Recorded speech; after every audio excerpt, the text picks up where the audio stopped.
Oliver and the Twins, Part 6. Forgive us our trespasses, as we forgive those who trespass against us. Ever since the twins had seen the children's garden, when their new landlady had taken them through the gardens, they planned one of their own. "It will be a doll garden," Debbie said. "Well, I think it will be for elves and little brownies. They always live in the woods." The garden began to develop into a plan of real beauty. The girls were proud of it and spent most of their free time there.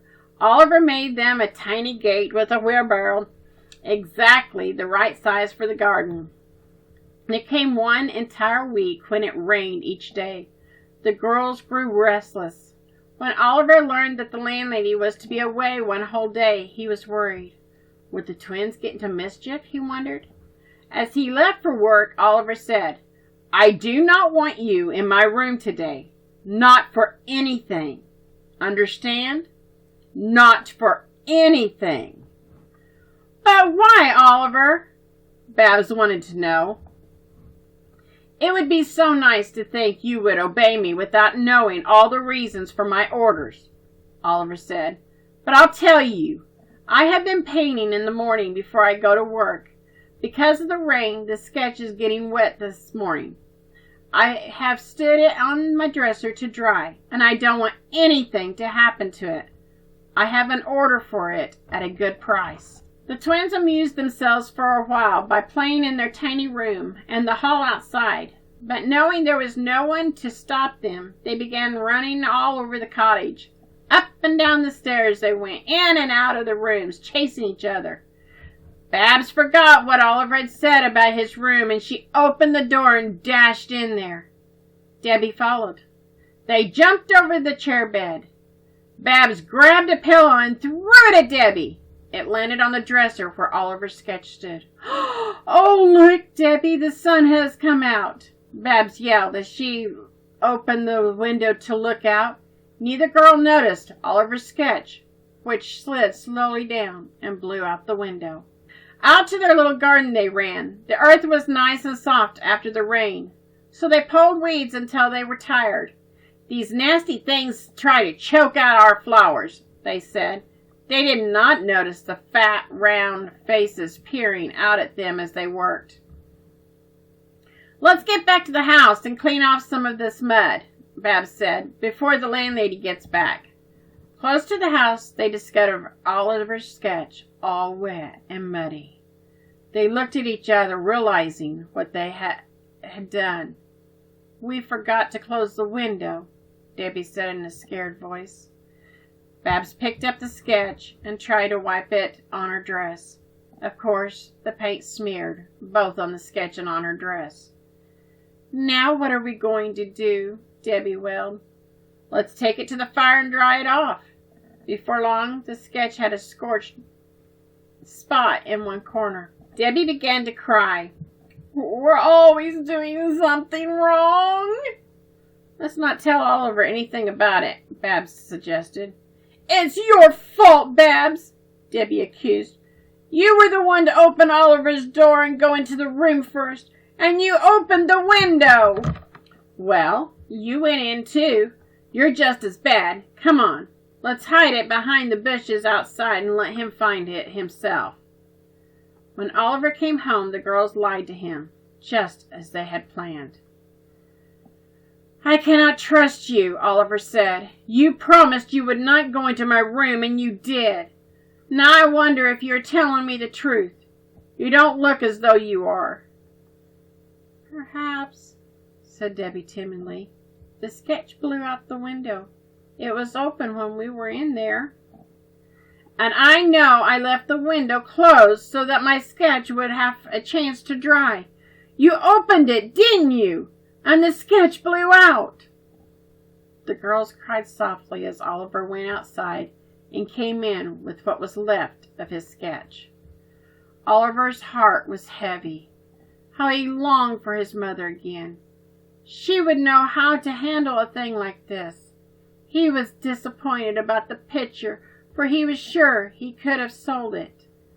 That very day the man in the shop had called him in and given him more money for his mother's painting. A gentleman had been interested in the picture and had paid a good price for it. The shopkeeper wanted some of Oliver's paintings to sell, but Oliver's worst disappointment was knowing that the twins had been naughty. Before they did their work in their notebooks and had prayer together, the girls told Oliver the whole story of what had happened to his sketch. "Please, Oliver, forgive us," Debbie begged. "We never meant to ruin your sketch, and we were terribly sorry about it. Aren't we, Babs?" Babs choked out a sob. "Oliver, please do forgive us. But I have to tell you that it was really my fault. I went into your room first, and you know Debbie always follows whatever I do. So if you can't forgive us both, please, Oliver, forgive Debbie. I expect you just can't forgive us both." Oliver felt a lump in his throat. He loved these little sisters very much. "Of course I forgive you. I forgive you both. But I'm disappointed. To do a wrong thing is bad enough, but then to lie about it is even worse. If only you had told me the truth right away. Oh, Oliver, we never, never, never will be so wicked again. I have forgiven you, but is it more important for you to ask God to forgive you? When one of his children does a wrong thing, it grieves the Heavenly Father very much." And so it was that two blonde heads bowed low that night, learning what it meant to say, "And forgive us our trespasses."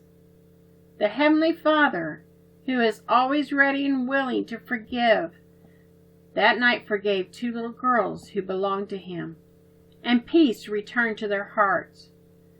But it was not until the next day that the girls learned what it meant to say, "As we forgive those who trespass against us." When Oliver reached home that evening, he was met by two sobbing sisters. "Now what in the world has happened?" he wanted to know. "Don't tell me you have been naughty again." "Oh, not us, Oliver, not us. We've been good as can be. But you just come and see what those nasty cook children did to our garden." Oliver felt very sorry when he saw the garden. All the flowers were pulled up by the roots. Everything was ruined. Even the gate and tiny wheelbarrow were smashed. As he stood there looking at the wrecked garden, the same two fat faces appeared in the bushes. "So, you will come here where you don't belong," they yelled. "We told you we didn't want you here. We don't like you. We don't like your garden, and we'll smash it every time you make it. So, there." The cook's children made the same awful faces at Oliver and the girls and ran down the hill. "Go after them, Oliver," Babs yelled. "Go after them and smash their fat faces in for them. We hate them." "Yes," Debbie screamed. "We hate you! We hate you!" Oliver took the girls by the hand and led them back to the cottage. What a lot he had to teach these girls. That night, Oliver talked to them before prayer time. "You found out what it meant to say, 'Forgive us our trespasses,'" he said. "Now it is time for you to learn what it means to say, 'As we forgive those who trespass against us.' You wanted me to forgive you when my sketch was destroyed. Now you must be willing to forgive those children who destroyed your garden." But it was a long time before the twins could bow their heads and say those words. "Isn't it funny?" Babs asked. "We've been saying 'as we forgive' for a long time, and yet we weren't willing to forgive at all." "Yes," Debbie answered. "I guess we were using vain repetitions." The very next day, when the fat little faces appeared, Babs called to the children. "Would you like to come and help us in our garden? We'd like to be friends with you. We forgave you for doing what you did yesterday. No tricks? One fat face wanted to know. Tebby smiled at him. No tricks, she said. The girls saw then that the two fat faces belonged to two chubby bodies as the cook's boy and girl came out of the bushes and began to help them rebuild the garden. Soon, however, they tired of the hard work and did not bother the twins again. Tune in tomorrow for part 7.